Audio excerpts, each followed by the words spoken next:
Hello, my name is Caitlin David, and I will be presenting to you today the history of Black marriages. I will be discussing where egalitarian comes from and why African Americans are the original egalitarian marriages. I will be going over Black and white women's place in history. I will also be discussing the marriage squeeze, and I am getting all of my information from African Americans and the birth of the modern marriage. So starting with the history of egalitarian, let's go back to the 1800s when slavery was happening and African American men and women had an equal playing field and they were equally powerless.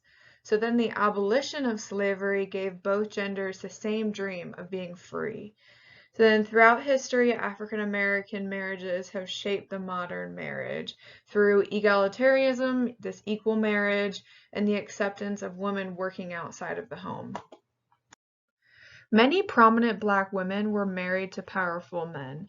One of these power couples was Margaret and Booker T. Washington, and many educated Black males during this time wanted to be married and have a family with educated Black women.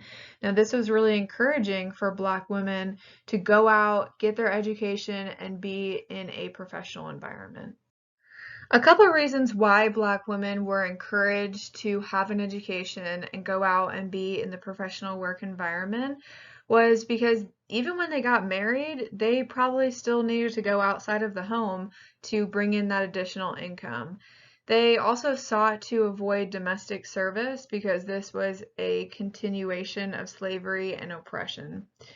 They also made up a lot of the household income. Therefore, when they had children, they could not afford for her to downsize her career because she was the moneymaker in that family.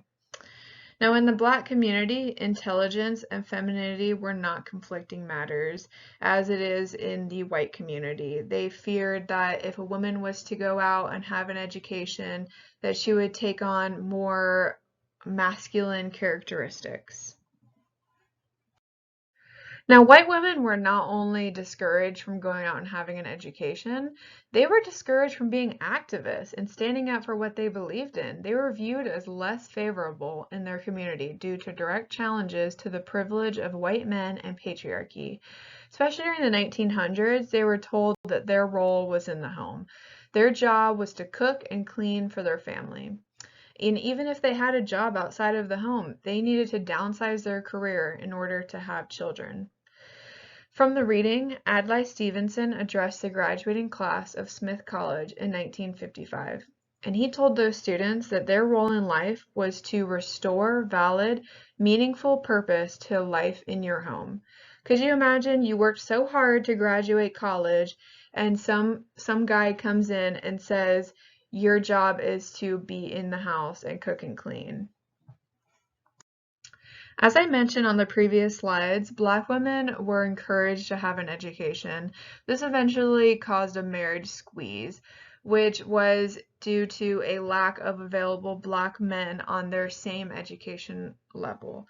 These Black men of higher education were marrying white or Hispanic women, and this was because of the rise in interracial marriages between 1960 and 2000. They grew tremendously in the decades following the Loving versus Virginia case, which was declared unconstitutional, ending all race-based restrictions on marriage. And this is Seretse Khama and Ruth Williams, and these two people were one of the first public interracial marriages. I would like to conclude this presentation by stating that Black communities have helped shape our social norms that we know today by setting the tone for modern marriages of equal partnerships. They have created this egalitarian marriage. They've also led the way for women in the workplace by being far more encouraging of educating our women than white communities. Thanks for listening to my presentation.